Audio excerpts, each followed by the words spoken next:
Salam, selamat pagi sidang jemaat Tuhan yang terkasih.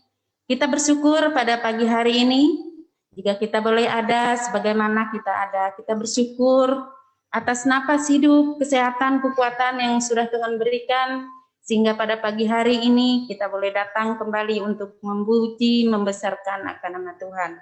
Ya baik, kita akan memulai acara ibadah kita pada pagi hari ini. Sidang jemaat Tuhan dipersilakan untuk bangkit berdiri. Kita akan memasuki saat teduh dimulai.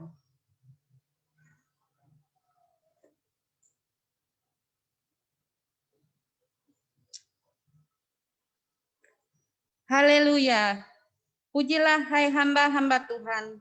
Pujilah nama Tuhan, kiranya nama Tuhan dimasyhurkan sekarang ini dan selama-lamanya. Dari terbitnya sampai kepada terbenamnya matahari, terpujilah nama Tuhan. Mazmur 113 ayat 1 sampai 3. Kita masih tetap berdiri, kita akan memuji Tuhan dengan pujian Ku Masuk Ruang Maha Kudus.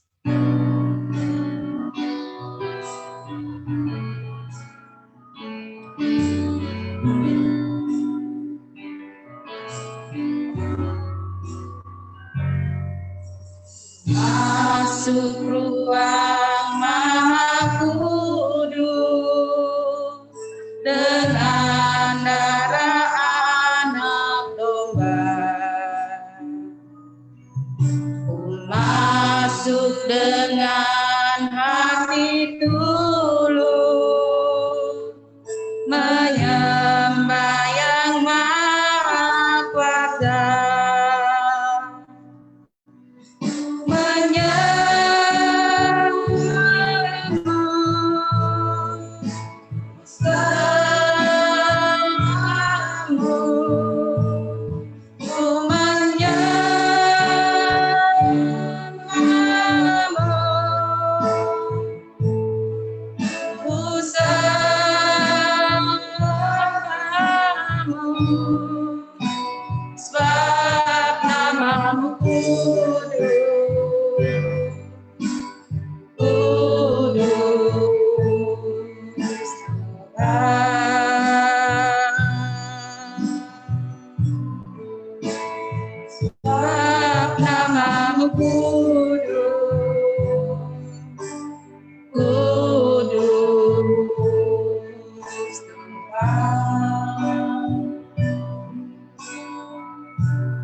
Mari kita menundukkan kepala dan kita menyerahkan ibadah kita pada pagi hari ini. Pertolongan kita adalah dalam nama Tuhan yang menjadikan langit dan bumi. Ibadah kita pada saat ini ditabiskan dalam nama Allah Bapa, Putra, dan Roh Kudus. Kiranya kasih karunia dan damai sejahtera dari Allah Bapa kita dan dari Tuhan kita Yesus Kristus menyertai kita sekalian. Amin. Silakan duduk kembali Bapak Ibu Saudara sekalian. Marilah sejenak kita di hadapan Tuhan. Kita bersaat teduh, memohon pengampunan atas dosa dan kesalahan yang telah kita perbuat, yang menyakiti hati Tuhan dan sesama, yang telah kita lakukan sepanjang minggu yang telah lewat, bahkan di waktu-waktu yang lain. Saudara-saudara sekalian, kematian dan kebangkitan Kristus adalah wujud nyata cinta kasih Allah yang melampaui dosa-dosa kita. Marilah kita datang kepadanya dan mengakui dosa-dosa yang telah merusak relasi kita dengan Tuhan dan dengan sesama.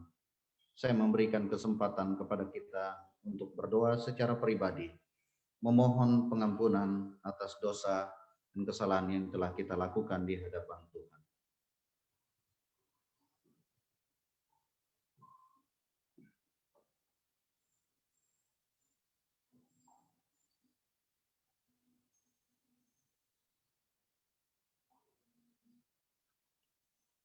Bersama-sama kita katakan, Allah yang mengasihi kami, Tuhan kami Yesus Kristus, kami memberanikan diri datang ke hadapan-Mu, mengaku segala dosa dan kesalahan, serta memohon pengampunan. Kami seringkali menyakiti hati Tuhan dan sesama, dengan kata atau perbuatan. Kami gagal mengasihi dan berbuat yang benar. Kasihanilah kami orang berdosa ini ya Tuhan. Ampunilah dosa-dosa kami.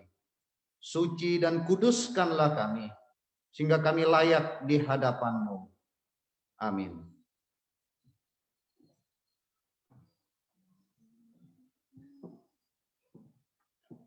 Berikutnya kita akan kembali memuji Tuhan dengan pujian Kidung Jemaat nomor 183, Menjulang Nyata Atas Bukit Kalang.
Marilah kita hidup senantiasa dalam keyakinan akan anugerah Tuhan.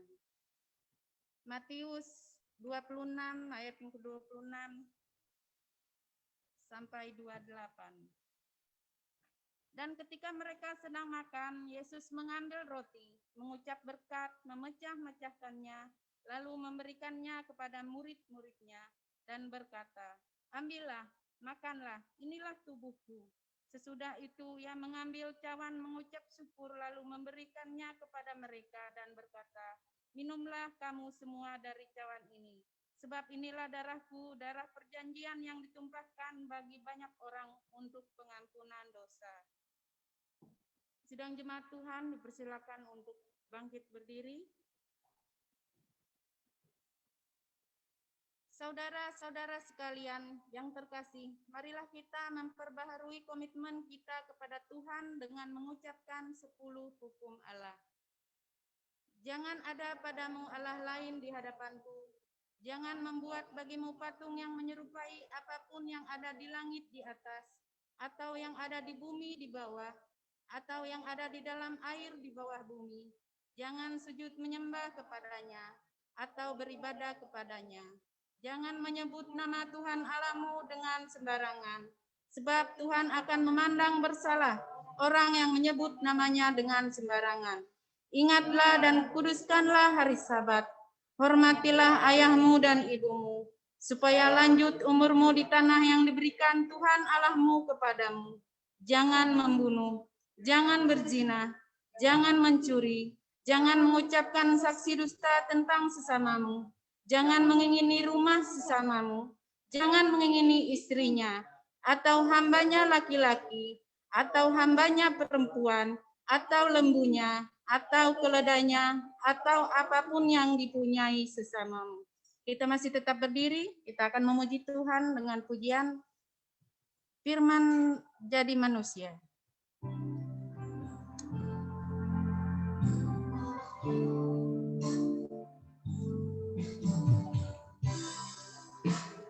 Jadi manusia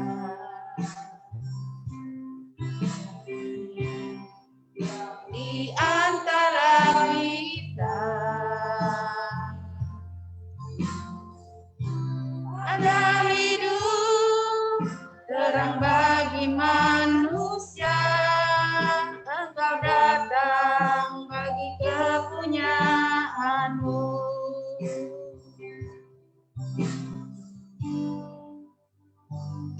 Jadi manusia yang di antara kita, ada hidup terang bagi manusia. Engkau datang bagi kepunyaanmu. Yesus kau juru selamatku,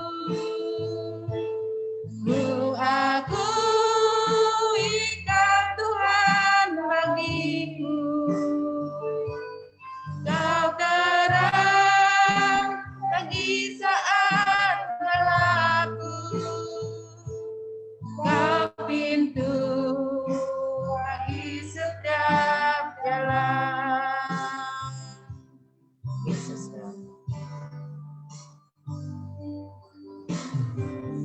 menjadi manusia yang di antara kita, ada hidup terang bagi manusia. Engkau datang bagi kepunyaanmu. Yesus kau juru selamatku, ku akui Kau Tuhan bagiku. Kau terang bagi saat gelapku, Kau pintu bagi setiap jalan. Yesus Kau juru selamatku, Kau juru selamatku,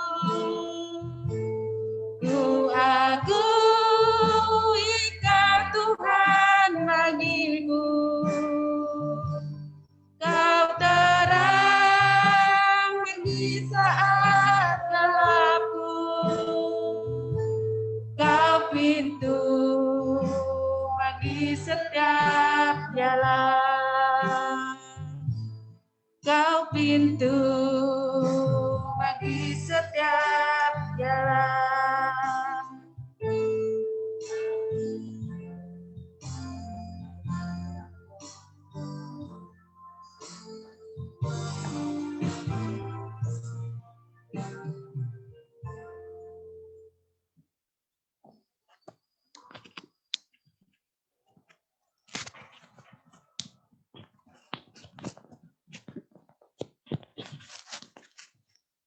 Mari kita berdoa.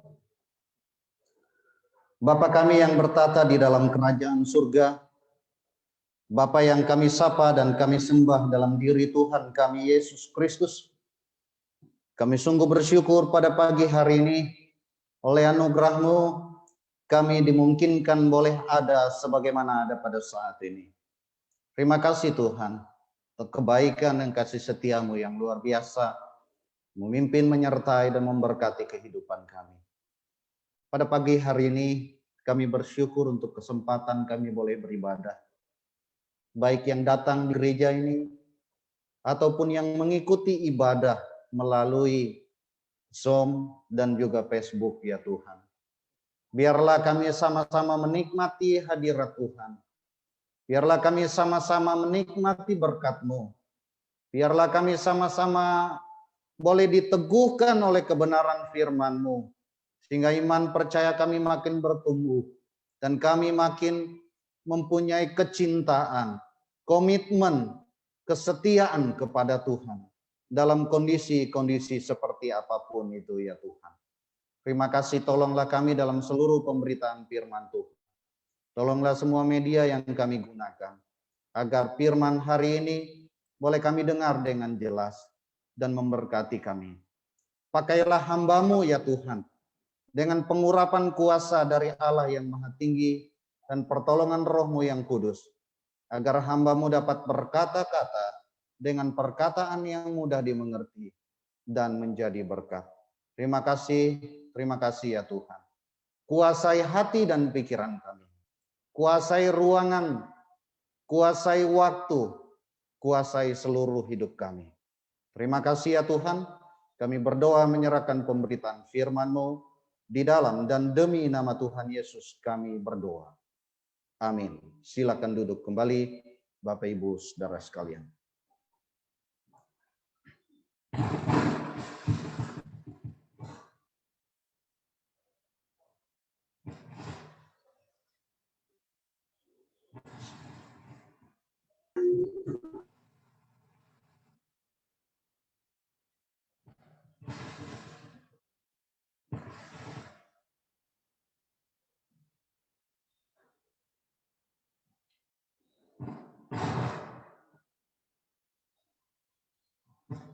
Shalom. Selamat pagi Bapak Ibu Saudara-saudari yang kekasih dalam Tuhan. Mohon maaf untuk gangguan yang ada, itu dari kabel yang terhubung dengan keyboard. Ada suara kresek-kresek. Senang sekali bisa bertemu Bapak Ibu Saudara pada pagi hari ini. Ini adalah minggu ke-6, minggu Prapaskah. Dan segera kita akan memasuki minggu sengsara Tuhan kita Yesus Kristus. Pada minggu yang akan kita jalani ke depan ini. Dimulai nanti dari Rabu Abu, Kamis Putih, dan hari Jumat tanggal 2 kita merayakan Hari Raya Jumat Agung. Ibadah akan kita laksanakan jam 9 pagi di gereja. Bapak Pendeta Tingkang yang akan melayani perjamuan kudus pada hari itu. Jadi Bapak Ibu silakan hadir. Dan bagi yang di rumah yang juga ingin mengikuti perjamuan kudus, tapi benar-benar live, jadi nggak ada siaran yang tunda di waktu yang bersamaan, maksudnya mengikutinya. Jadi silakan memberitahu majelis agar roti dan anggur bisa dibagikan, ya. Tapi sekali lagi di waktu yang sama. Jadi jangan nanti makannya sendiri gitu, berdoa sendiri ya. Begitu kira-kira ya Bapak Ibu Saudara. Minggu ini kita kalau dalam liturgi gereja ya kita merayakan atau memperingati Yesus yang memasuki kota Yerusalem. Ya, memasuki kota Yerusalem dengan menunggang keledai muda ya, ditulis oleh Alkitab. Kemudian orang bersorak-sorai gembira menyambutnya dengan melambaikan daun palem ya, daun palem, dan menghamparkan pakaian mereka ya, kain-kain di jalanan ya, seperti orang yang menyambut seorang raja dengan karpet merah begitu ya. Tapi ini pakaian yang mereka hamparkan Bapak Ibu Saudara.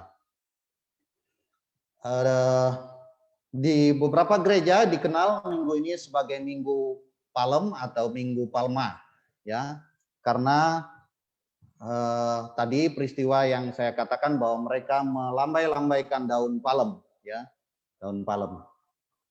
Nah, Bapak Ibu Saudara, kita akan merenungkan tentang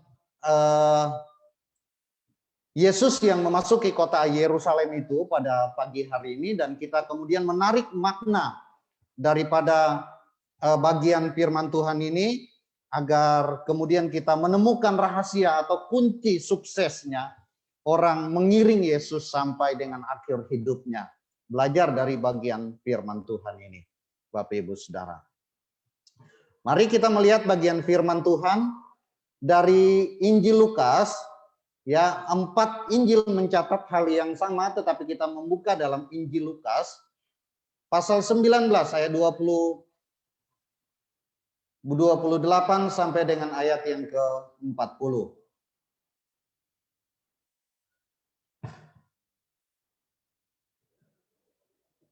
Saya akan membacakan mulai dari ayat yang ke-29 sampai dengan ayat yang ke-40 nanti.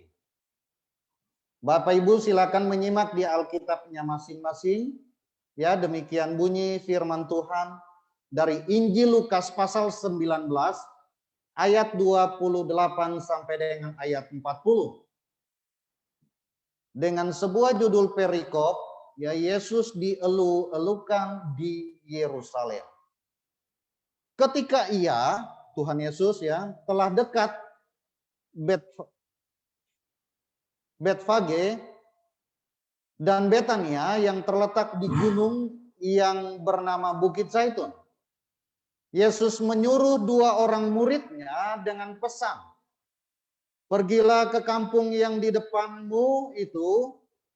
Pada waktu kamu masuk di situ, kamu akan mendapati seekor keledai muda tertambat yang belum pernah ditunggangi orang. Lepaskanlah keledai itu dan bawalah kemari. Jika ada orang yang bertanya kepadamu, mengapa kamu melepaskannya, jawablah begini, Tuhan memerlukannya." Lalu pergilah mereka yang disuruh itu dan mereka mendapati segala sesuatu seperti yang telah dikatakan Yesus.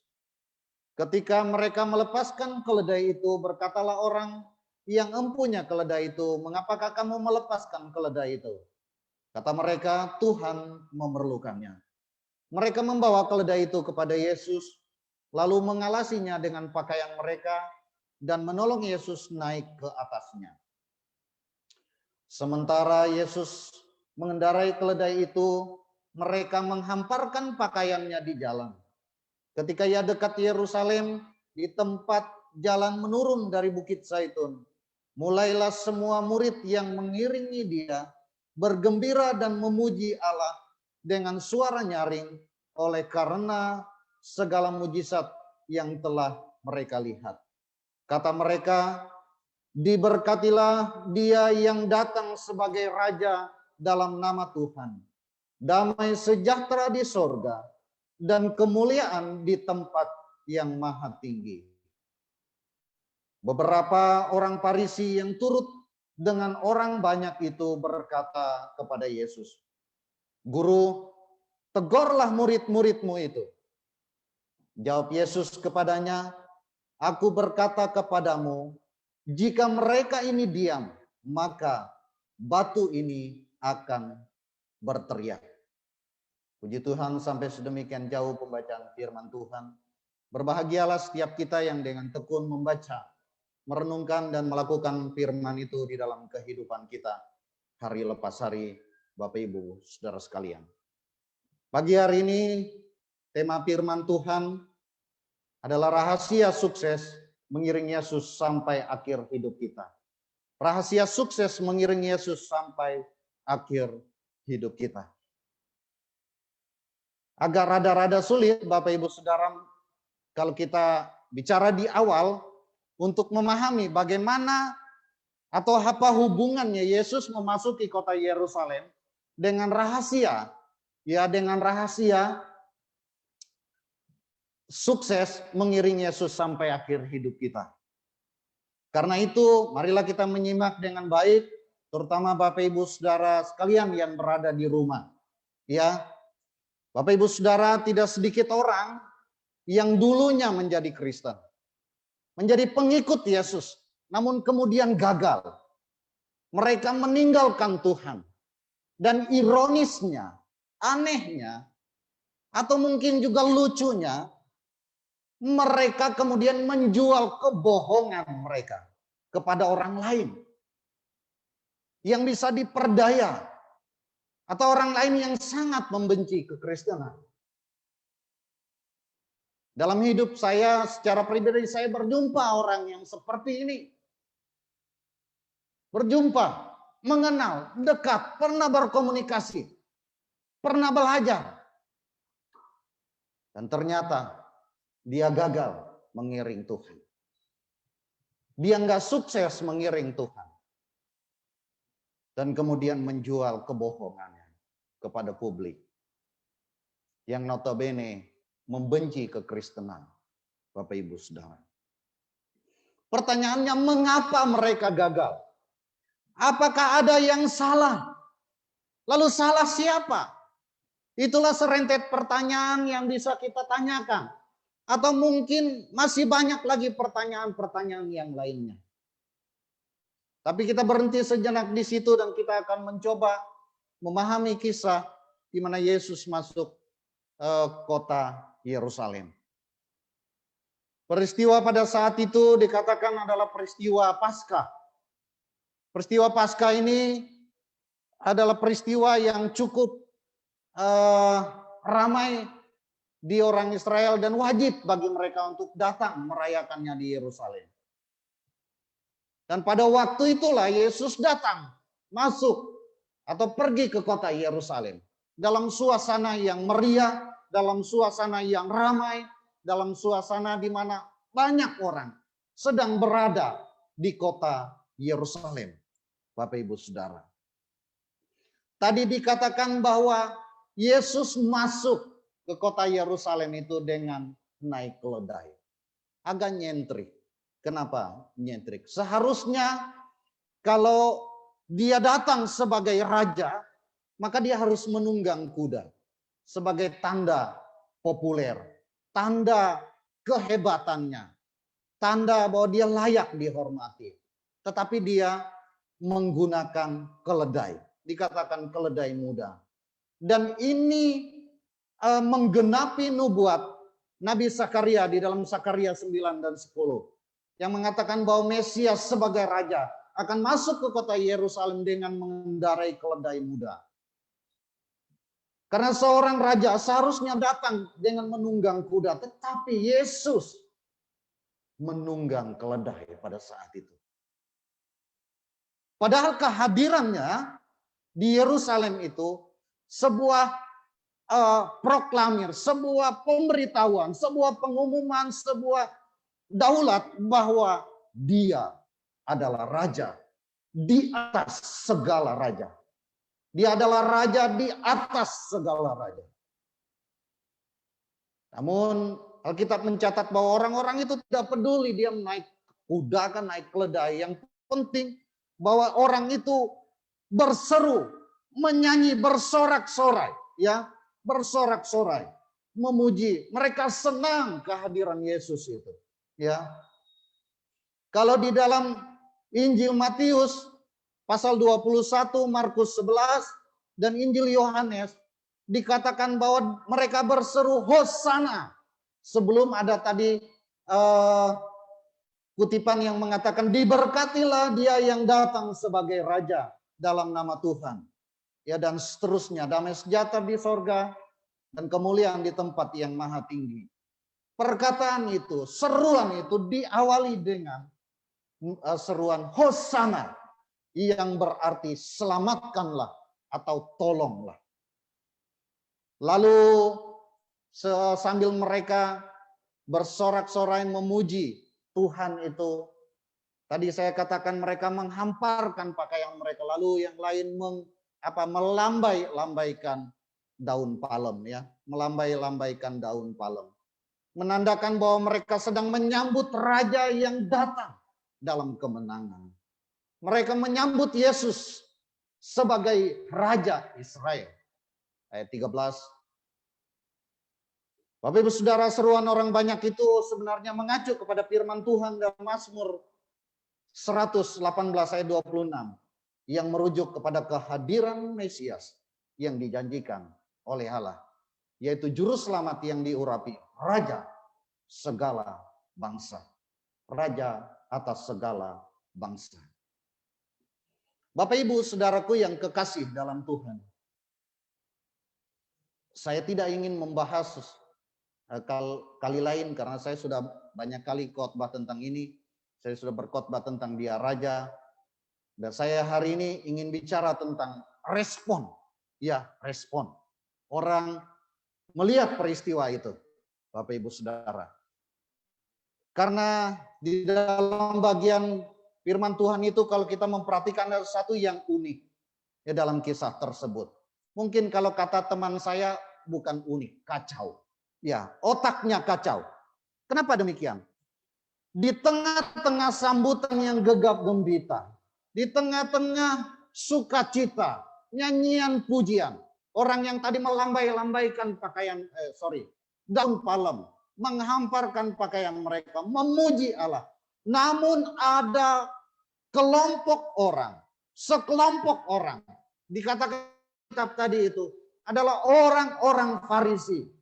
Mereka memprotes, mereka menolak kehadiran Yesus itu. Mereka enggak suka terhadap kehadiran Yesus hari itu. Bapak Ibu Saudara yang kekasih dalam Tuhan. Namun dengan tegas di ayat 40, Yesus menolak protes mereka dan menegaskan itu akan bersorak bila suara manusia itu ternyata bungkam. Jadi Allah bisa menggantikan batu itu untuk memuji Allah. Kalau manusia itu bungkam. Itulah penolakan Yesus terhadap protes orang-orang Farisi tersebut. Bapak Ibu Saudaraku yang kekasih dalam Tuhan. Rupanya ada kelompok yang pro Yesus. Tetapi ada yang kontra. Ada yang suka. Ada yang enggak suka. Ada yang memuji. Tapi ada yang sedang sakit hati, jengkel, marah, dan respon yang negatif. Yaitu tadi adalah orang Farisi. Jadi jelaslah bagi kita ini bahwa siapa kawan, siapa lawan.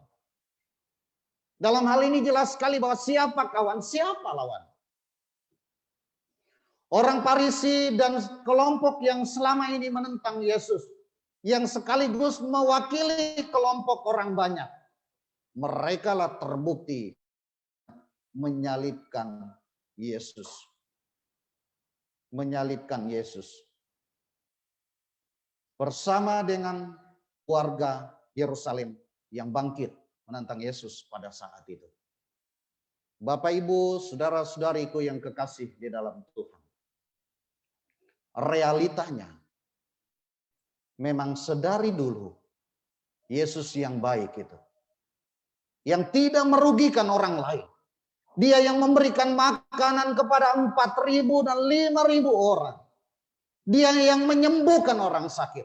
Membangkitkan orang mati. Dan melakukan berbagai mujizat-mujizat yang lainnya. Tetapi justru dia dibenci. Justru dia dibenci. Bapak Ibu Saudaraku yang kekasih dalam Tuhan. Kita hidup saat ini, sampai sekarang ini. Dalam realitas. Tidak sedikit orang membenci Yesus. Tidak sedikit orang membenci kekristenan. Dan kita hidup di dalam realita yang seperti itu. Karena itu Bapak Ibu Saudara, pertanyaannya, masihkah kita mampu bertahan? Masihkah kita tetap mengikut Yesus? Atau mungkin kita malah undur? Kita terpengaruh dari kebencian orang-orang terhadap Yesus. Kita lalu meninggalkan iman kita. Dan tidak lagi setia kepada Tuhan. Nah, ini hal yang penting yang kita akan renungkan pada pagi hari ini Bapak Ibu Saudara.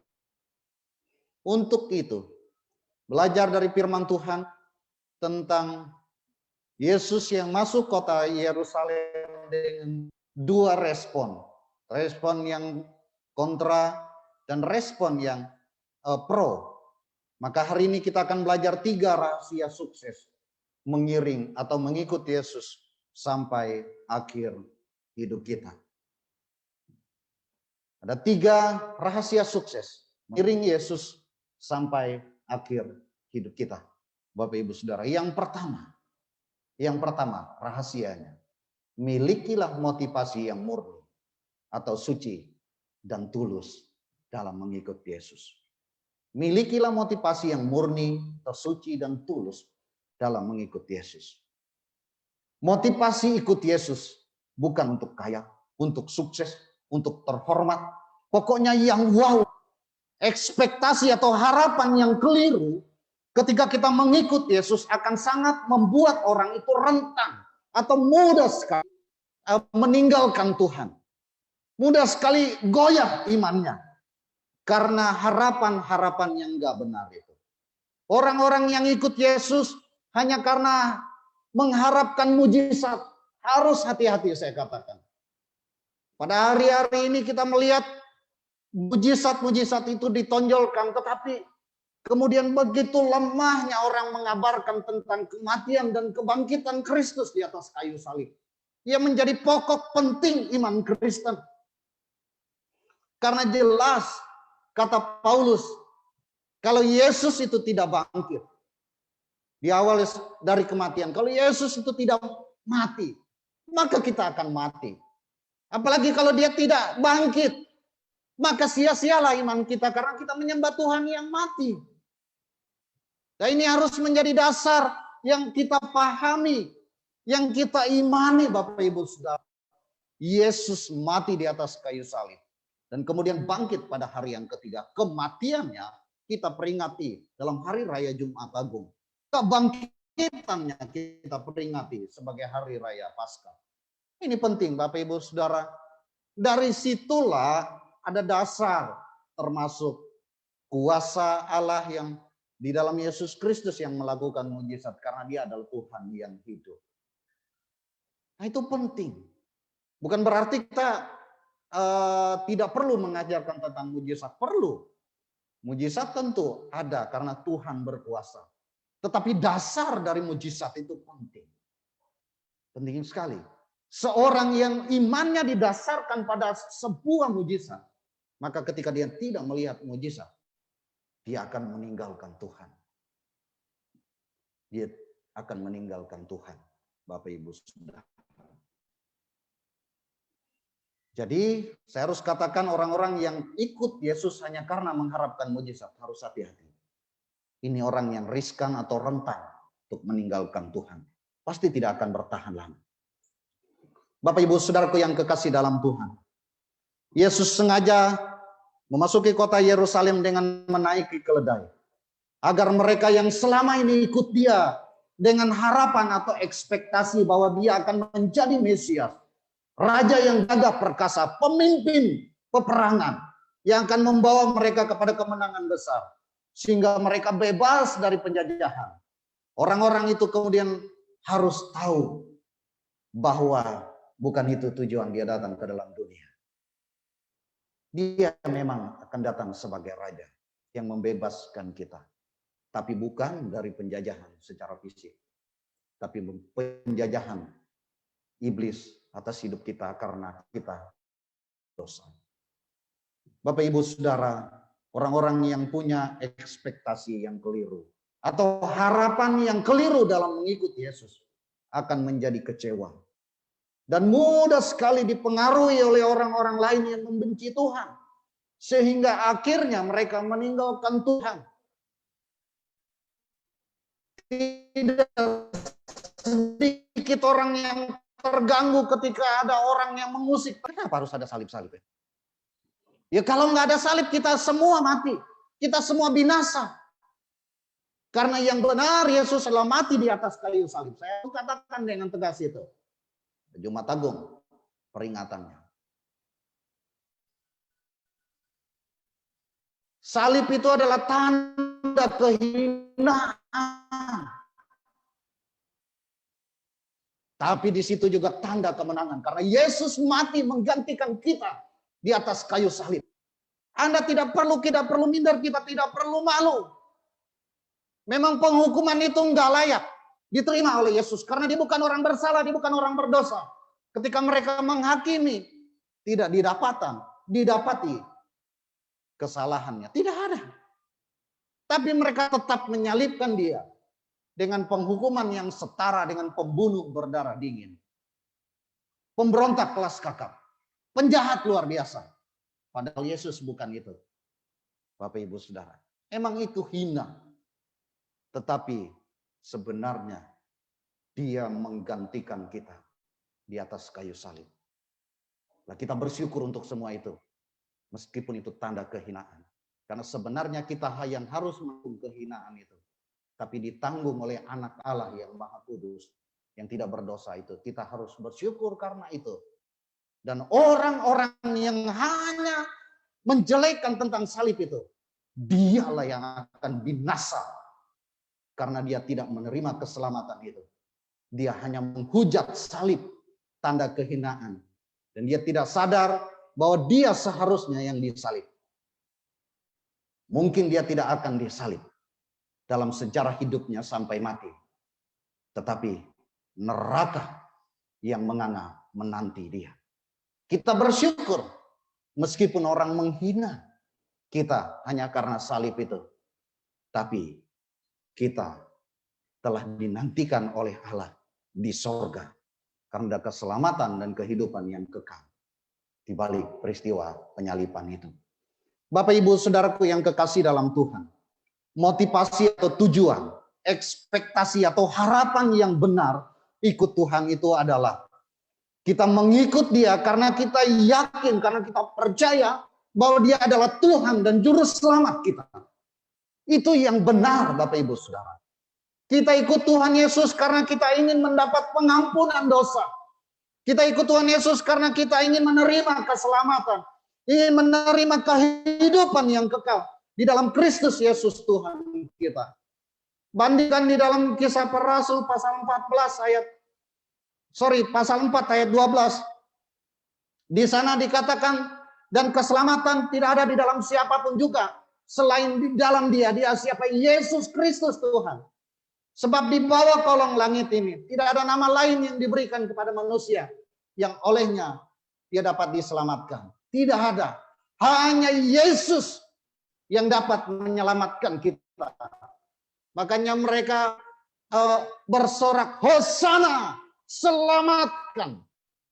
Ya, tolonglah kami. Karena apa? Mereka menyadari hanya Mesias Yesus Kristus, anak Allah itu yang dapat menolong dari segala masalah pergumulan kehidupan, terutama atas dosa. Yohanes 14 ayat 6 berkata, akulah jalan kebenaran dan hidup. Tidak ada seorang pun yang sampai kepada Bapa kalau tidak melalui aku. Jelas di sana Bapak Ibu Saudara. Jadi itulah tujuan kita ikut Yesus karena kita ingin memperoleh pengampunan dosa. Kita ingin memperoleh keselamatan kehidupan yang kekal. Karena hanya Yesus yang mampu menyelamatkan kita. Hanya Yesus yang bisa membawa kita sampai ke sorga. Selain itu tidak ada Bapak Ibu Saudara. Tidak ada. Karena enggak ada ahli sorga di dunia ini. Di bumi ini. Enggak ada.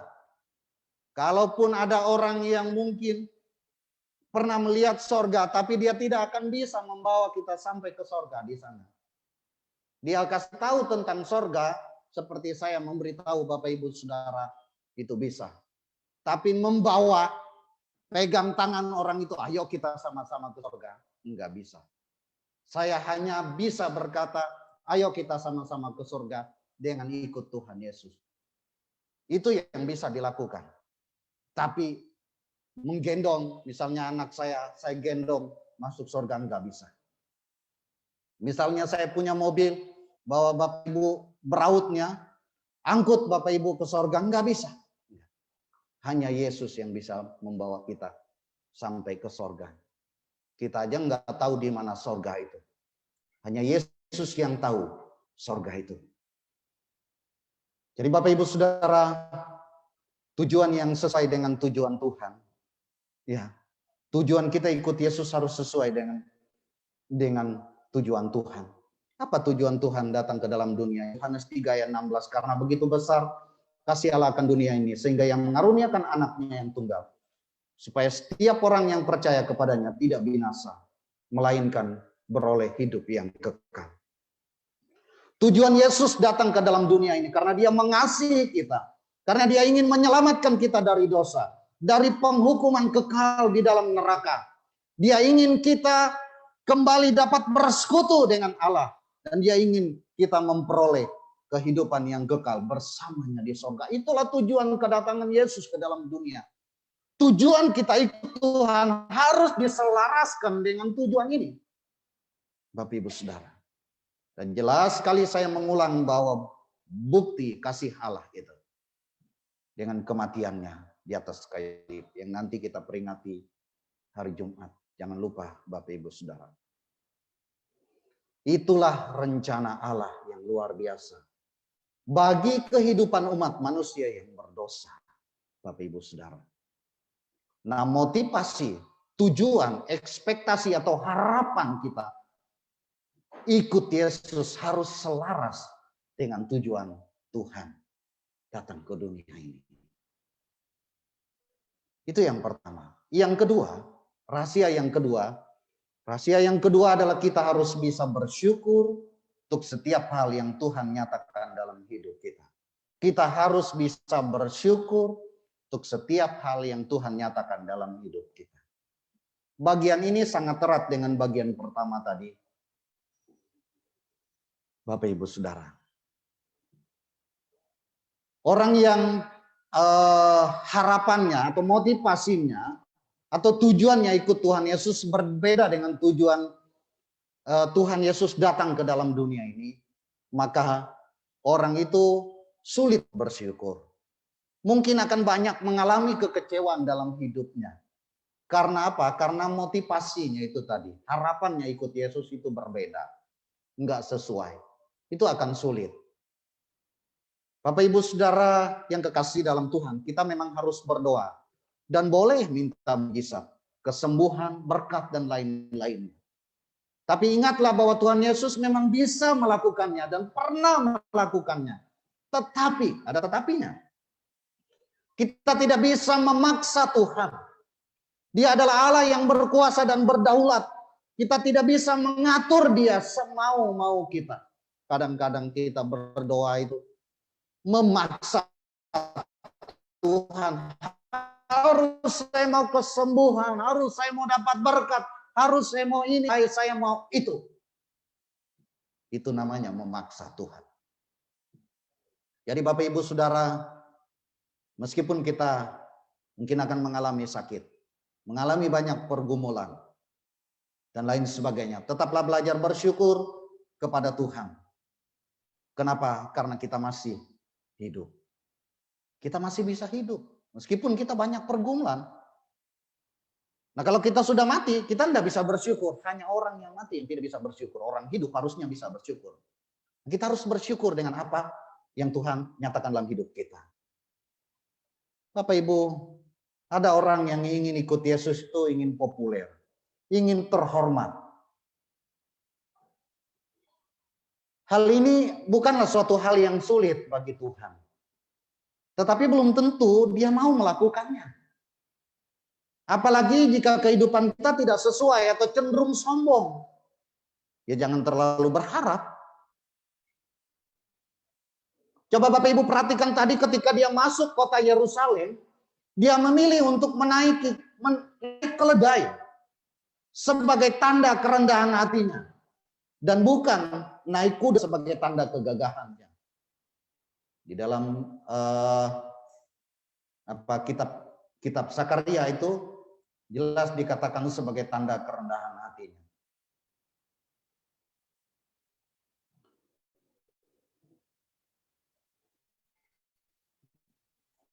Bapak Ibu Saudara yang kekasih dalam Tuhan, ini penting sekali.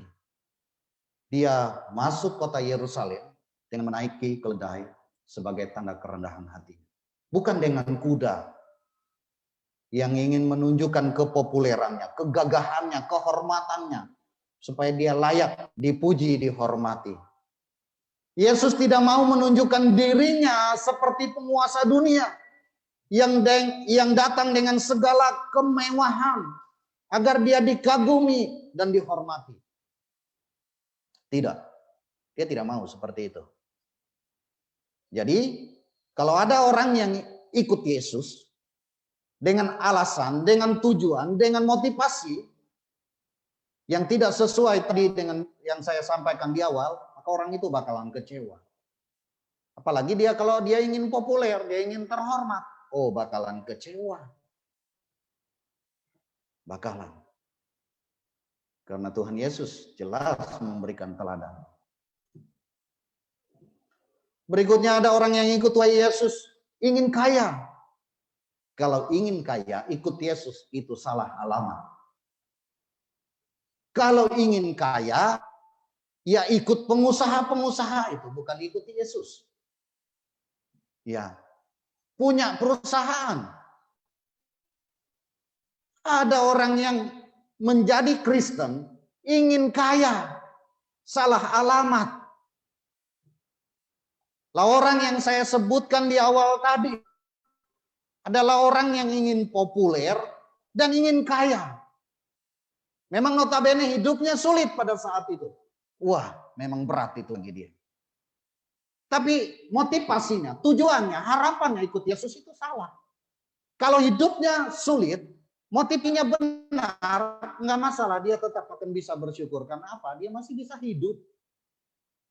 Ada orang yang menopang, ada orang yang mensupport. Kan bersyukur.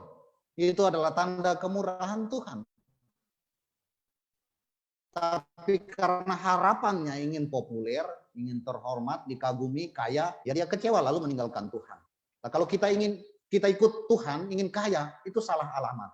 Kenapa? Karena jelas Tuhan Yesus berkata, serigala mempunyai liang dan burung mempunyai sarang. Tetapi anak manusia tidak mempunyai tempat untuk meletakkan kepalanya. Perhatikan itu Bapak Ibu Saudara. Dalam Injil Matius pasal 8 ayat 20 dan Lukas 9 ayat 58.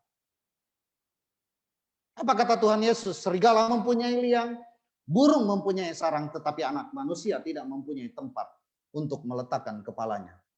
Artinya, jangankan kaya dan punya apartemen,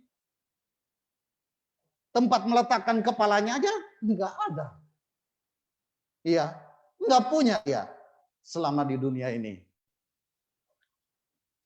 Ya tentu Bapak Ibu Saudara, jangan Bapak Ibu berpikir, Tuhanku itu miskin sekali dia itu.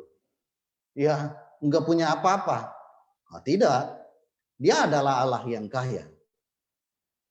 Di surga dan di bumi, segala kepunyaannya. Karena dia adalah penguasa. Tapi ya kita yang ikut dia bukan ingin mencari itu. Karena yang utama adalah keselamatan, pengampunan dosa dan kehidupan yang kekal. Kita boleh-boleh sajalah meminta berkat, kekayaan dari Tuhan. Tetapi kalau Tuhan belum kasih ya jangan kecewa lalu meninggalkan Tuhan. Karena jelas kita mengikut Tuhan bukan untuk hal itu. Melainkan untuk memperoleh pengampunan dosa, keselamatan, dan kehidupan yang kekal. Sekali lagi saya tegaskan. Jadi Bapak Ibu Saudara bersyukurlah atas apa yang kita miliki. Enggak usahlah terlalu muluk-muluk atau ngotot-ngotot, apalagi sampai marah-marah sama Tuhan. Karena Tuhan enggak kasih berkat, enggak kasih kaya, enggak kasih hebat, enggak kasih populer. Jangan, bersyukurlah. Karena hari ini Anda sudah luar biasa diberkati Tuhan. Ke gereja bisa punya baju bagus, ada anting bagus. Iya, lipstik bagus yang hari ini nggak bisa kelihatan karena ditutupi masker. Apalagi sepatu bagus. Ya, itu berkat Tuhan semuanya. Apalagi Tuhan yang menghidupkan kita. Jadi kita bersyukur. Ya, tapi sekali lagi saya tidak mengatakan bahwa kita lalu nggak usah kerja keras. Syukur kita kepada Tuhan Itu bukan berarti kita nggak kerja keras, kita malas-malas, bukan seperti itu. Tapi dengan apa yang ada kita tetap merasa puas, kita tetap merasa bersyukur, dan berterima kasih kepada Tuhan. Itu hal yang mutlak. Tapi kerja juga mutlak. Namun kita nggak sampai ngotot gitu ya, sampai kadang-kadang lupa Tuhan untuk mencari hal-hal itu, mencari kekayaan dan lain sebagainya. Banyak orang yang lupa Tuhan. Dia kerja dari minggu sampai minggu. Bayangkan. Kapan waktunya istirahat setelah dia kaya? Pada saat dia kaya, dia udah sakit-sakitan kan? Begitu. Saya aja sudah berpikir kemarin, kapan hidup ini yang dinikmati dengan santai, dengan tenang, begitu ya. Dengan nggak usah terlalu banyak bebannya. Pantas juga orang sinode itu suruh gembala hamba Tuhan itu nggak usah lah yang segala kerja lah, jadi guru, jadi apalah. Cukup memikirkan khotbah. Ternyata benar itu. Ini dari sibuk-sibuk. Iya, berantakan. Kalau saya sudah kerja itu atas meja berantakan. Nah, saya ingin seharusnya hidup dinikmati dengan santai. Tetapi bukan berarti kita tidak kerja keras. Ya, kita memang harus kerja keras dalam pekerjaan. Seharusnya pekerjaan saya yang melayani begitu ya, Bapak Ibu Saudara. Kita kembali ke topik ini. Bapak Ibu Saudara, saya bersyukur ya dalam hidup saya merenungkan firman Tuhan ini. Yesus yang jangankan kaya, punya apartemen, punya penginapan, punya usaha ya. Tempat meletakkan kepalanya pun dia nggak ada. Saya jadi benar-benar merenungkan hidup saya. Kenapa ya saya ini kok muluk-muluk ya, ingin membeli tanah, ingin bangun rumah yang bagus, ingin punya usaha walet. Ya, jadi kadang-kadang saya berpikir hal yang terlalu besar mungkin ya. Nah, kemudian saya melihat saya harus bersyukur dengan apa yang Tuhan berikan. Sebenarnya begitu luar biasa. Jadi sampai saat ini ya saya bersyukur. Kalaupun saya panen walet itu kalau sampai 2 atau 3 on itu dipaksa. Jadi paksa itu artinya nggak pakai dili dulu apakah ini udah bertelur, congkel pokoknya yang kosong itu namanya dipaksa. Kadang-kadang pernah karena suatu kebutuhan ya, anaknya telurnya tuh dipindahkan ke yang lain kalau telurnya masih satu, itu pemaksaan. Iya. Saya melihat, wah ini nggak benar juga ini. Saya sekarang bersyukur. Ya, satu sisi kalau saya melihat orang yang sudah lama itu, sudah sesama saya, seperti Pak Ketua Mis, wah sudah berkilo-kilo, wah harusnya saya panas. Tapi tidak, saya mempelajari firman Tuhan ini, saya melihat berkat Tuhan itu masing-masing diberikan. Untuk porsi saya udah lebih sebenarnya. Sudah lebih berkat-berkat yang Tuhan berikan kepada saya. Udah lebih. Jadi kalau ada yang 2, apalagi sampai 3 itu udah bersyukur ya.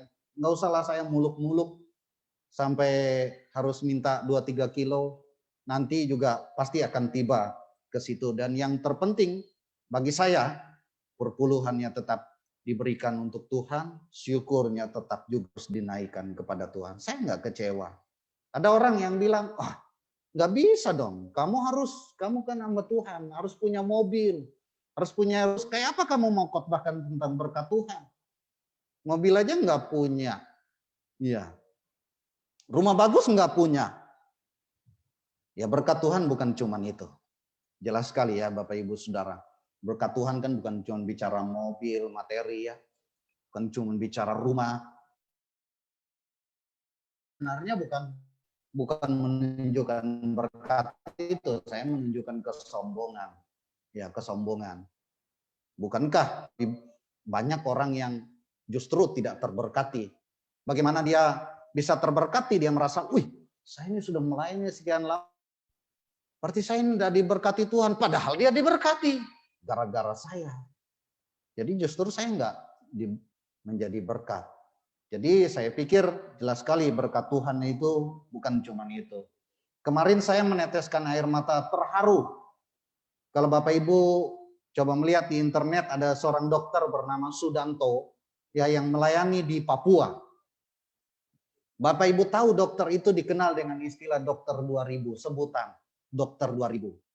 Apa dokter 2000 itu? Saya menyelidiki, ternyata sampai hari ini dokter itu hanya memungut Rp2.000 dari setiap orang yang melakukan pemeriksaan ke dokter gitu.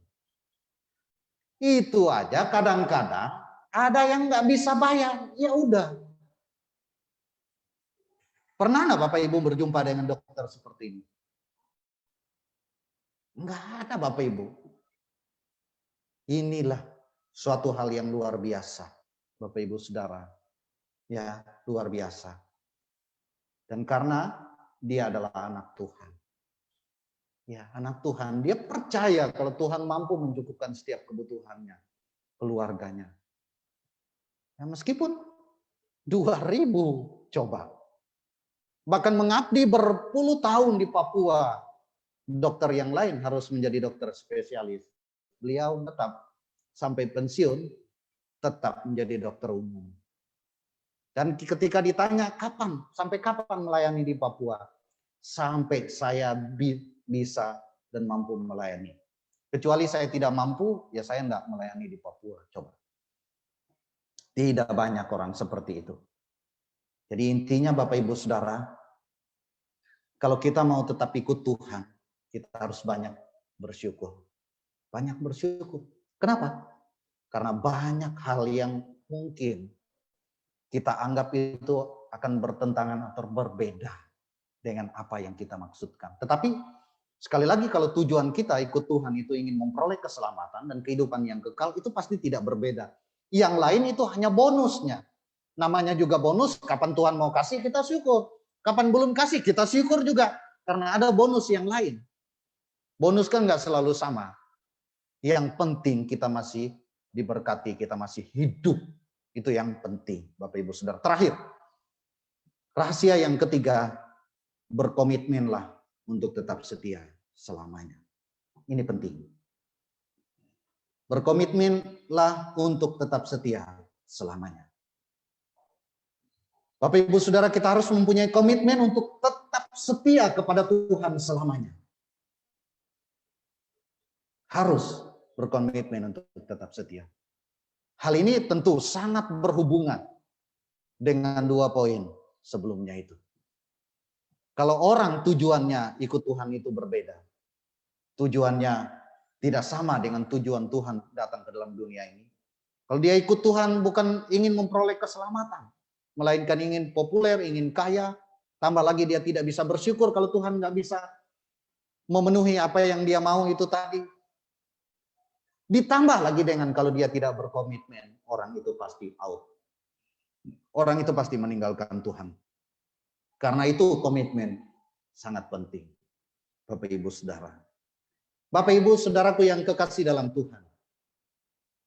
Saya tidak tahu karena saya secara manusia terbatas untuk menyelidiki.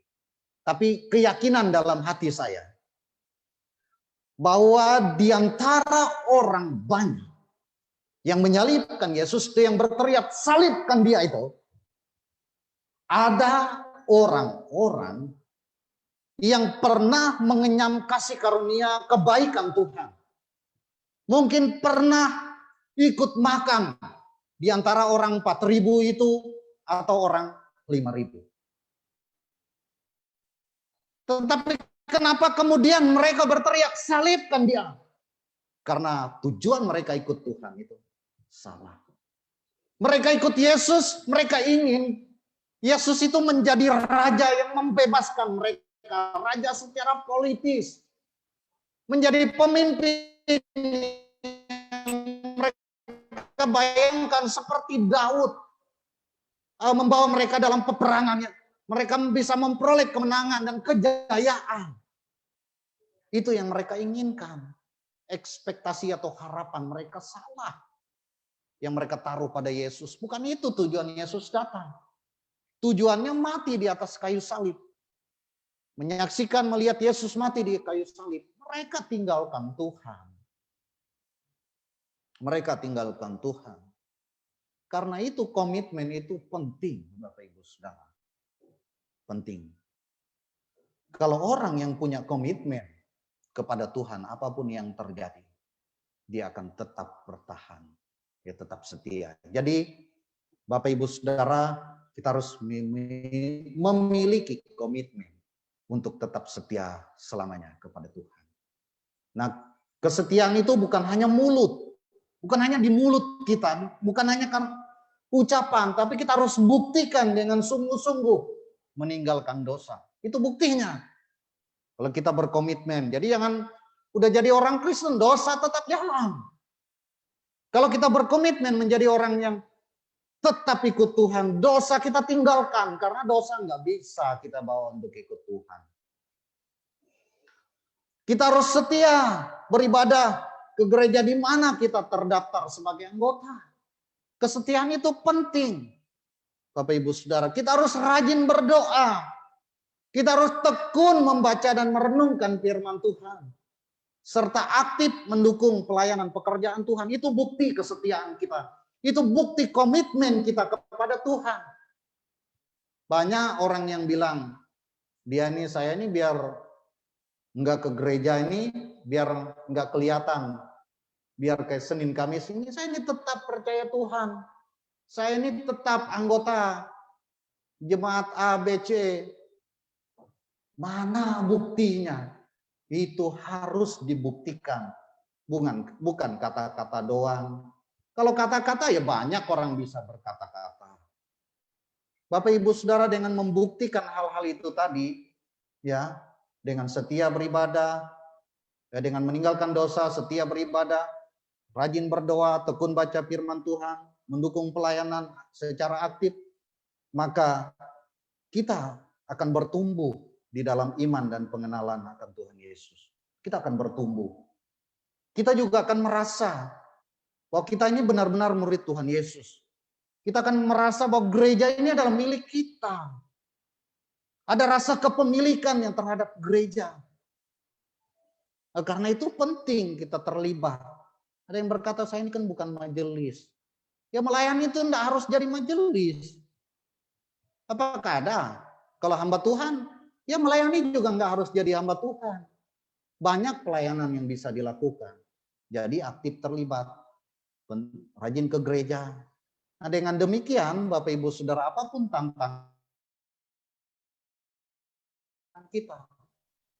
Dan komitmen kita untuk mengikuti Tuhan selamanya. Kalau kita sudah berkristen, benar saya ini orang Kristen. Gereja itu adalah gereja saya. Nah, orang-orang seperti ini dia tidak akan meninggalkan Tuhan. Masa orang di luar sana komitmen mereka luar biasa. Kita nggak ada komitmen. Yang paling menyedihkan loh Bapak Ibu Saudara. Kalau kita melihat realitanya, kita membangun gereja itu udah susah sekali. Lalu kita ngolok mereka yang bikin kotak-kotak seperti kotak persembahan gitu itu toh. Iya. Kita ngolok, oke. Kita ngolok itu, kita tertawakan. Masa ada bikin kotak gitu? Ya oke. Ya kita taruh, tapi mana amplopnya? Ya kalau nggak pakai kotak kan kita pakai amplop. Atau kita kirim lewat rekening. Ini nggak ada juga. Nah, makanya membangun gereja Kristen itu sulit-sulit toh. Padahal orang Kristen nggak sedikit yang kaya. Yang aneh, bin ajaibnya. Kalau di Lapa Tongko, wih, biar satu bendel uang itu, bilang orang Dayak, menegah. Nah, ditaruhnya plak sini. Kalah pun dia nggak merasa rugi. Nah, begitu kan? Iya. Orang-orang yang seperti ini tidak punya rasa memilih. Orang-orang seperti ini yang gampang terombang-ambing. Mungkin dia akan tetap menjadi orang Kristen. Tapi dengar orang Kristen diolok-olok, kekristenan dijelek-jelekan, dia akan bangkit menjadi pembela Kristen. Bisa berjabur dia. Padahal kita adalah hukum kasih. Bapak Ibu Saudara, itu keunikannya orang Kristen ya. Syukur nggak ada di tempat kita. Ya, tapi sekali lagi Bapak Ibu Saudara, komitmen itu penting. Bapak Ibu, saat ini tantangan kita dalam beribadah itu sangat besar ya. Bagaimana tidak? Corona itu akhirnya menutupi kita orang-orang yang di luar sana, menutupi kematasan. Wah, saya hari ini ikut ibadah secara Zoom. Nah, saya ikut dari Facebook aja. Saya ibadah sendiri yang sudah dikasih itunya apa? Atau panduan ibadahnya. Ya terserah. Nah, yang tahu kita ibadah atau tidak itu bukan pendeta, bukan hamba Tuhan, bukan majelis.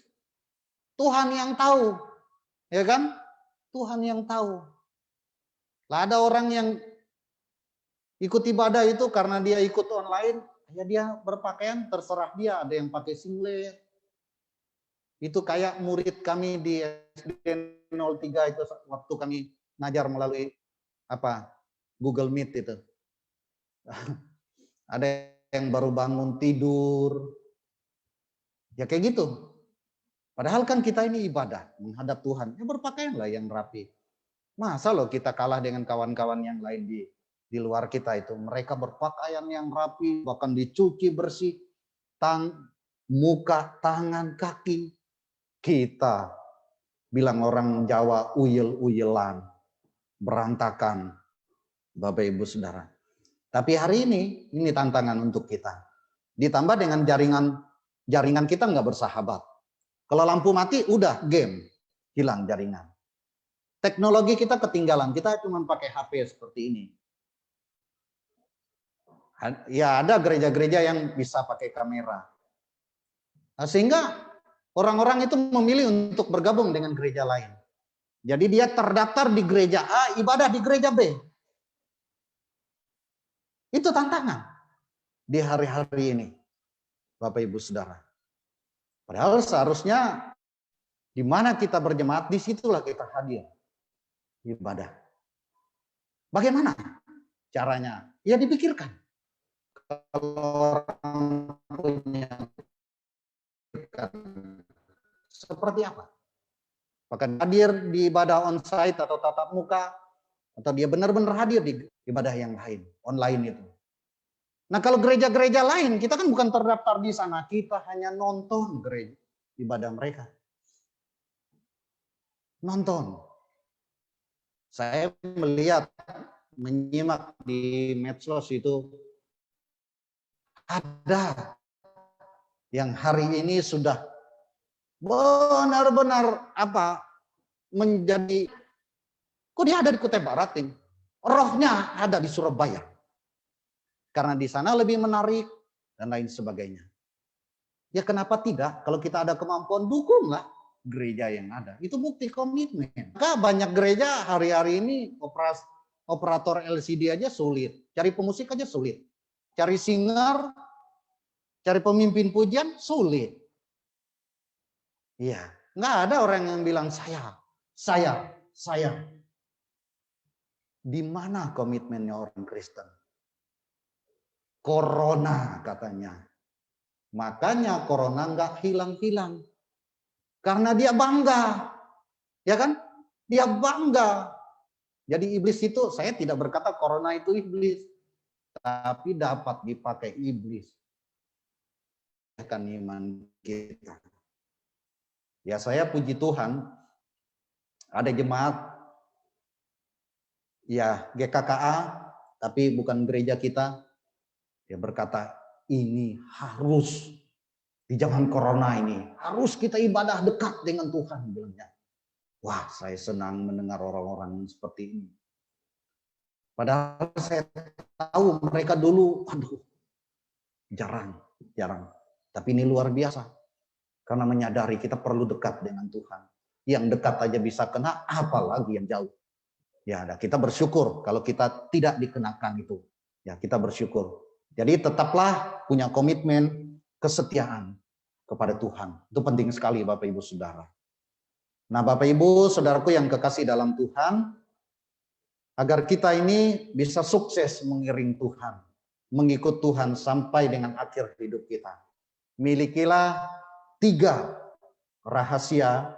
Yang pertama yaitu kita memiliki motivasi yang murni atau suci dan tulus dalam mengikut Tuhan. Enggak ada embel-embel yang lain, ingin ini, ingin itu. Kita hanya ingin memperoleh keselamatan dan kehidupan yang kekal. Yang kedua, bersyukurlah untuk setiap hal yang Tuhan nyatakan. Berkat-berkat Tuhan yang Tuhan nyatakan. Kalau doa belum dijawab oleh Tuhan, sabarlah. Tetap berdoa. Atau mungkin perlu diperbaiki doa itu. Mungkin doa kita salah. Tapi tetap bersyukur. Karena Tuhan masih memberi kesempatan kita masih hidup sampai hari ini. Yang ketiga, komitmenlah untuk tetap setia kepadanya, kepada Tuhan. Sampai selama-lamanya, sampai akhir hidup kita. Dengan dibuktikan dengan bukti-bukti yang nyata sebagai tanda kesetiaan kita. Bapak Ibu, saudaraku yang kekasih dalam Tuhan, selamat memasuki minggu sengsara Tuhan kita Yesus Kristus dan memasuki Jumat Agung serta merayakan Paskah di tahun 2021. Tuhan Yesus memberkati kita semua. Mari kita tundukkan kepala dan kita berdoa. Maha besar Engkau Tuhan Allah kami, Allah yang hidup, Allah yang berkuasa, Allah yang hadir di tengah-tengah dunia ini, di tengah-tengah umat manusia, di dalam diri Tuhan kami Yesus Kristus, pribadi yang telah rela mati di atas kayu salib, yang rela menanggung dosa, menanggung penghukuman yang harusnya ditimpakan kepada kami. Kami bersyukur memiliki Allah seperti Engkau, memiliki Tuhan yang baik dan mengasihi kami, Tuhan yang luar biasa dalam hidup kami. Kalau hari ini kami mengenang minggu Prapaskah dan minggu sengsara Tuhan, mengingatkan kami sebagai orang-orang percaya yang telah mengikut Tuhan, khususnya hari ini kami belajar supaya kami dapat menjadi pengikut yang setia. Kami boleh mengikut Tuhan sampai akhir hidup kami. Kami tidak gagal meskipun ada tantangan, ada pergumulan, ada masalah yang kami hadapi. Karena itu tolonglah kami, ya Allah Roh Kudus, agar kami memiliki motivasi yang suci, yang murni, yang tulus dalam mengikut Tuhan. Kami hanya ingin memperoleh keselamatan, pengampunan dosa, damai sejahtera dan kehidupan yang kekal. Dan itulah tujuan yang selaras dengan maunya Tuhan, dengan tujuannya Tuhan. Biarlah tujuan itu selalu kami miliki, sehingga kami tetap kuat di dalam Tuhan. Seraya kami bersyukur untuk setiap hal yang boleh Tuhan nyatakan. Untuk berkat-berkat-Mu, ya Tuhan. Meskipun mungkin doa kami tidak dijawab, meskipun mungkin kami tetap sakit, kami tetap bergumul dengan segala pergumulan, tapi ya kami harus belajar bersyukur karena kami masih diberikan kehidupan. Kami masih diberikan berkat-berkat yang lain, ya Tuhan.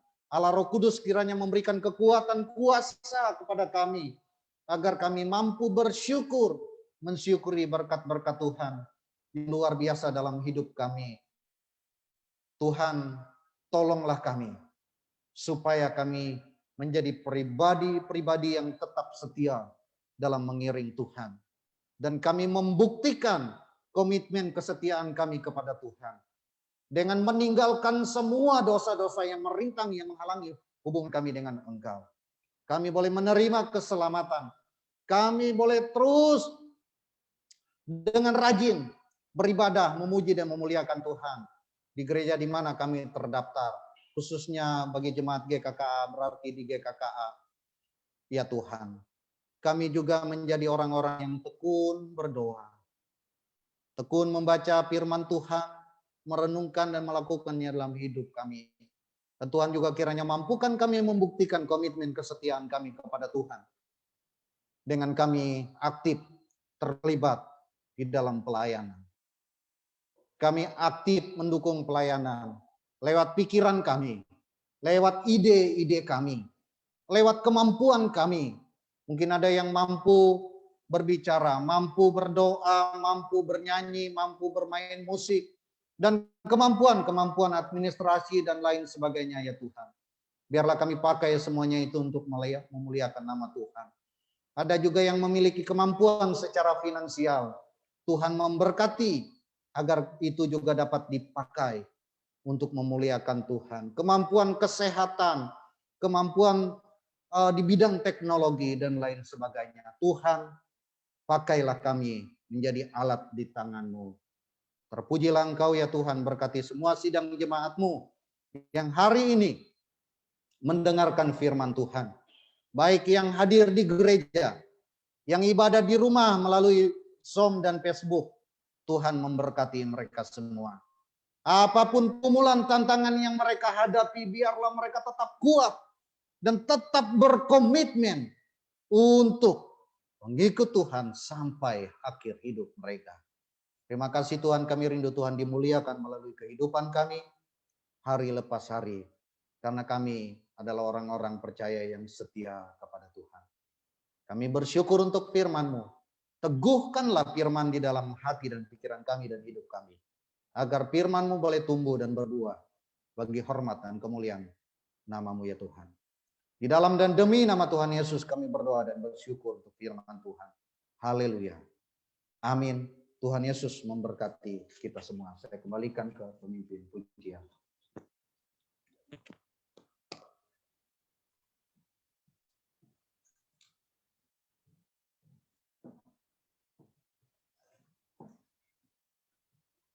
Ya, terima kasih pada hamba yang sudah menyampaikan pemberitaan firman Tuhan pada pagi hari ini. Dan kita bersyukur untuk firman Tuhan yang boleh kita dengarkan bersama. Semoga firman Tuhan ini boleh menguatkan langkah hidup kita hari lepas hari. Saat berikut sidang jemaat Tuhan dipersilakan untuk bangkit berdiri. Untuk memperbaharui iman percaya kita di hadapan Allah bersama dengan orang percaya di segala zaman dan abad. Marilah kita mengikrarkan pengakuan iman kita. Aku percaya kepada Allah, Bapa yang Maha Kuasa, langit dan bumi, dan kepada Yesus Kristus, anaknya yang tunggal Tuhan kita, yang dikandung daripada Roh Kudus, lahir dari anak darah, di bawah pemerintahan Pontius Pilatus, disalibkan, mati dan dikuburkan, turun ke dalam kerajaan maut pada hari yang ketiga, bangkit pula dari antara orang mati, naik ke surga, duduk di sebelah kanan Allah, Bapa yang Maha Kuasa, dan akan datang dari sana untuk menghakimi orang yang hidup dan yang mati. Aku percaya kepada Roh Kudus, gereja yang kudus dan am, persekutuan orang kudus, pengampunan dosa, kebangkitan orang mati, dan hidup yang kekal. Amin. Sidang jemaat Tuhan, dipersilakan duduk kembali, dan doa syafaat akan dibawakan oleh Ibu Mendaria Sami.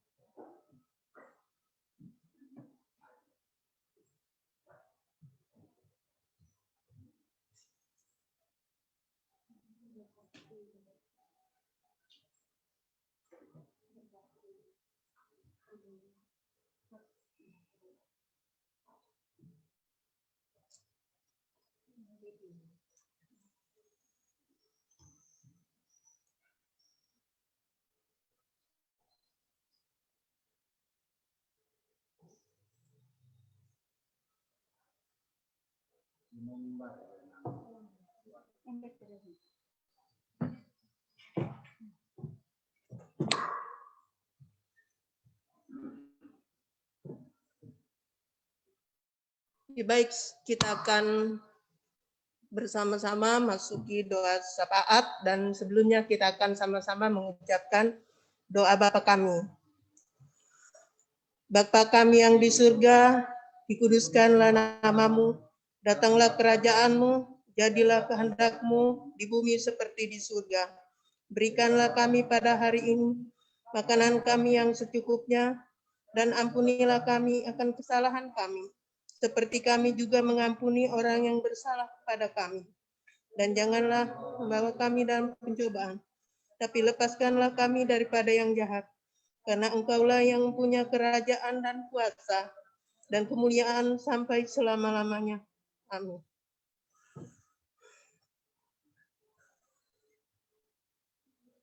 Tuhan, Allah Bapa kami dalam surga, Bapa yang kami sembah dalam Tuhan kami Yesus Kristus, kami bersyukur pada pagi siang hari ini, kami boleh datang ke tempat-Mu yang kudus ini, untuk kami memuji dan memuliakan nama Engkau ya Tuhan. Untuk itu, ampuni kami atas segala dosa dan kesalahan kami, agar apa yang boleh kami sampaikan kepada Tuhan, boleh berbau harum di hadirat-Mu ya Bapa. Untuk itu Tuhan kami bersyukur atas napas hidup dan kasih karunia Tuhan yang Tuhan sudah jaga pelihara kehidupan kami masing-masing, sehingga kami boleh hidup dan ada sebagaimana kami ada saat ini.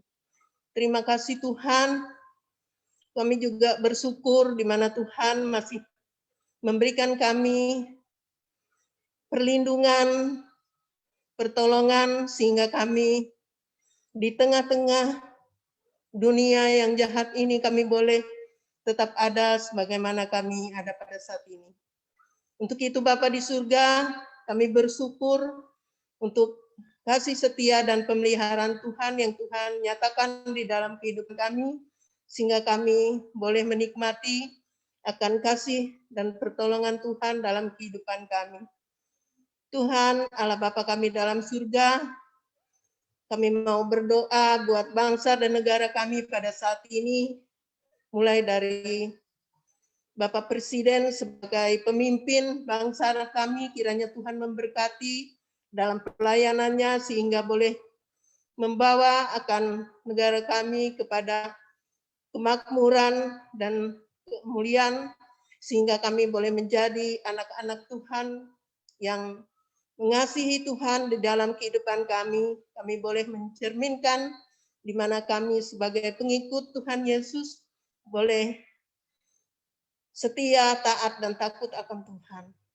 Terima kasih Bapa di surga, kami juga rindu berdoa buat keadaan dan bangsa kami, di mana kami menghadapi yaitu semacam penyakit virus corona ini sudah melanda dunia sepanjang 1 tahun ini. Untuk itu kami mohon akan belas kasihan Tuhan boleh menghentikan akan sakit penyakit ini, sehingga roda kepemerintahan boleh berjalan sebagaimana yang Tuhan kehendaki. Untuk itu kami mohon kiranya pengampunan daripada Tuhan boleh Tuhan berikan di tengah-tengah kehidupan kami sebagai anak-anak-Mu ya Tuhan. Terima kasih Bapa di surga, kami juga berdoa buat pelayanan akan MPH pada saat ini yang memimpin akan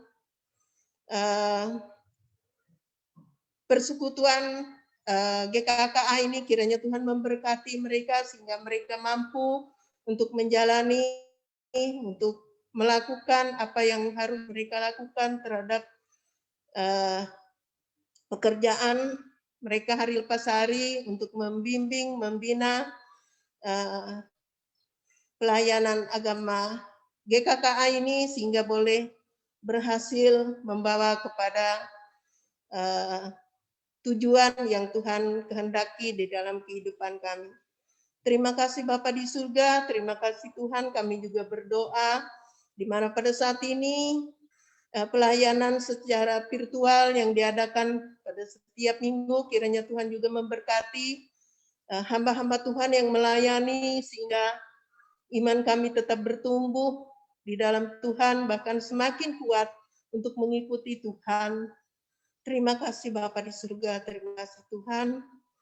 Kami juga berdoa buat anak-anak sekolah yang pada saat ini yang tidak bisa mengikuti akan pendidikan sebagaimana biasa, tapi biar Tuhan memberkati mereka dalam usaha mereka mengikuti pendidikan secara online, biarlah boleh berjalan lancar sehingga tetap bisa menjadi murid-murid yang terbaik di masing-masing sekolah, mulai dari TK, SD, PAUD, SMP, SMA, bahkan perguruan tinggi.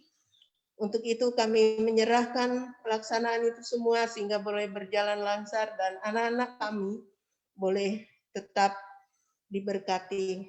Terima kasih Tuhan Yesus.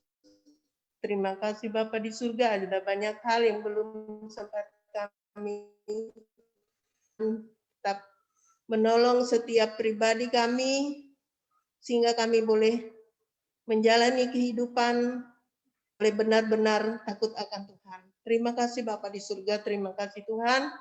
Kami menaikkan doa serta ucapan syukur kami hanya kepada Tuhan kami Yesus Kristus sebagai Tuhan dan Juru Selamat kami yang hidup. Kami menaikkan doa dan ucapan syukur kami. Haleluya. Amin.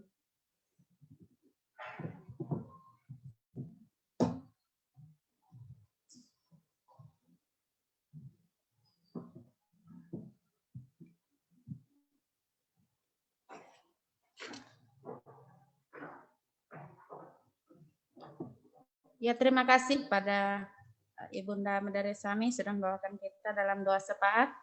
Dan saat berikut kita akan memberikan persembahan, memberikan yang terbaik untuk Tuhan kita, dan kita akan memuji Tuhan dengan pujian betapa kita tidak bersyukur.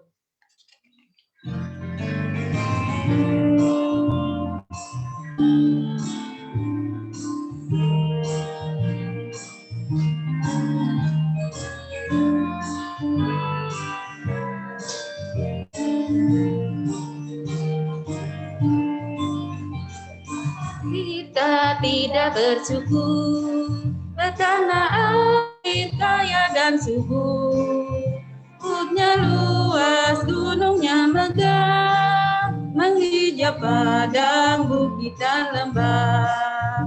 Itu semua berkat karunia Allah yang agung maha kuasa. Itu semua berkat karunia Allah yang agung maha kuasa. Indah pagi mereka bermandi cahaya surya nan cerah, ditinggal hijab burung tak henti, bunga pun bangkit harum berseri. Itu semua Allah yang agung maha kuasa. Itu semua berkat karunia Allah yang agung maha kuasa. Bumi yang hijau, langitnya terang, berpandu dalam warna cemerlang, indah jelita, damai dan teduh, bersada kita jaya dan teduh. Itu semua berkat karunia Allah yang agung maha kuasa. Itu semua berkat karunia Allah yang agung maha kuasa. Sidang jemaat Tuhan dipersilakan untuk berdiri dan untuk membawakan doa persembahan pada Ibu Julma Noradeni, dipersilakan.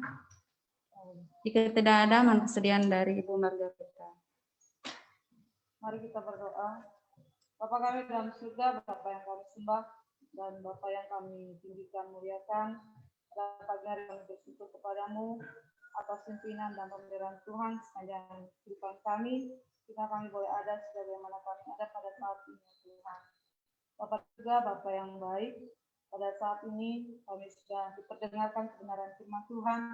Biarlah Tuhan terus memberkati kami, memberkati hamba-Mu yang telah menyampaikan kebenaran firman Tuhan. Sehingga firman Tuhan ini tidak terlalu begitu saja, namun terus menguatkan iman kami, semua jemaat yang hadir pada saat ini, ya Tuhan. Bapa dalam surga, Bapa yang baik, kami juga mengucap syukur di mana Tuhan juga sudah memberkati usaha dan pekerjaan kami. Hingga pada pagi hari ini kami boleh mengembalikannya untuk membantu pekerjaan Tuhan yang ada di tempat ini ya Tuhan. Tuhan Yesus memberkati persembahan yang sudah kami berikan, baik itu persembahan umum, perpuluhan, dan persembahan diakonia. Biarlah Tuhan memberkati setiap tangan-tangan yang sudah memberi maupun tangan-tangan yang belum sempat memberi ya Tuhan. Berkati sehingga ini boleh kami gunakan untuk kelangsungan kehidupan kami hari lepas hari dan selalu merasa cukup. Terima kasih Tuhan Yesus, terima kasih Bapa dalam surga. Sisa ibadah kami selanjutnya kami serahkan dalam tangan Tuhan. Apa yang telah kami lakukan adalah semuanya boleh mendatangkan hormat kemuliaan bagi nama-Mu. Kami bersyukur dan berdoa hanya di dalam nama Tuhan Yesus Kristus yang sudah menjadi Tuhan dan Juru Selamat kami yang hidup. Haleluya, amin.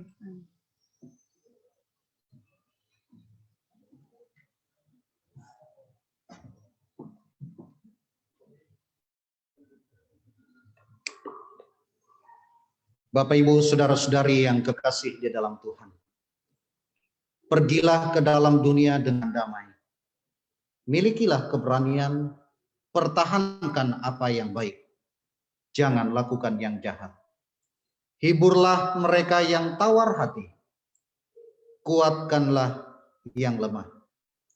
Bantulah yang menderita. Hormatilah semua orang. Bersukacitalah dalam Roh Kudus. Kita akhiri dengan menaikkan pujian terima kasih Allah Bapa.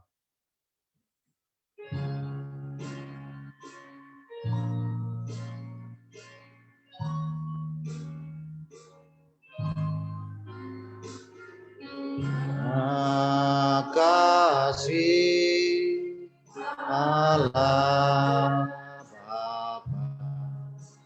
Terima kasih Yesus.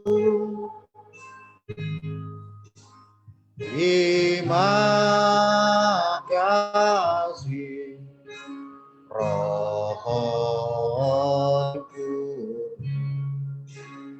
Terima kasih Tuhan. Terima kasih Allah Bapa.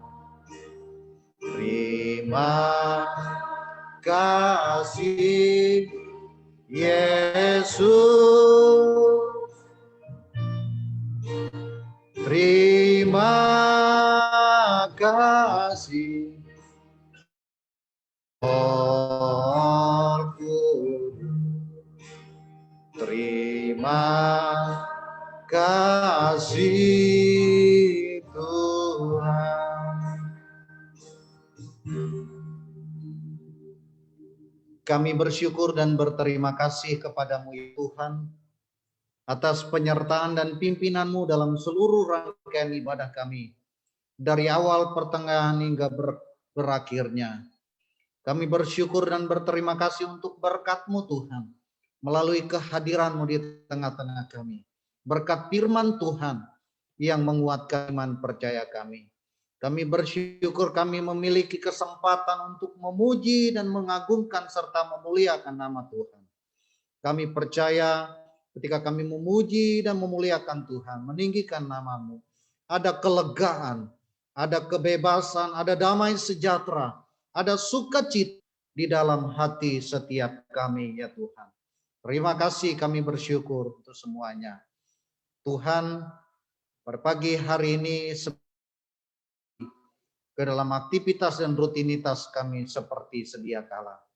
Kiranya Tuhan terus menyertai dan memimpin kami sekalian dalam kehidupan kami hari lepas hari. Biarlah kami terus bersandar dan berharap kepada Tuhan.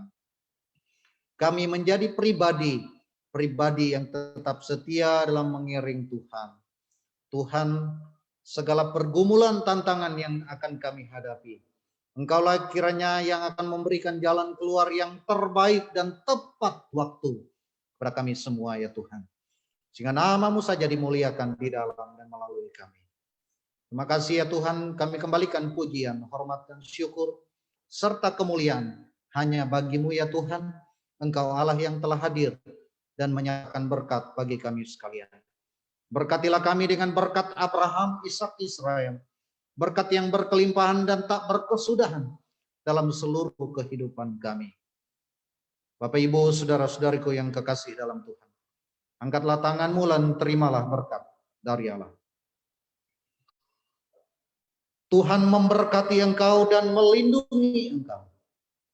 Tuhan menyinari engkau dengan wajah-Nya dan memberi engkau kasih karunia. Tuhan menghadapkan wajah-Nya kepadamu dan memberi engkau damai sejahtera dari saat ini sampai Maranatha Tuhan Yesus datang kali yang kedua. Amin. Amin. Amin.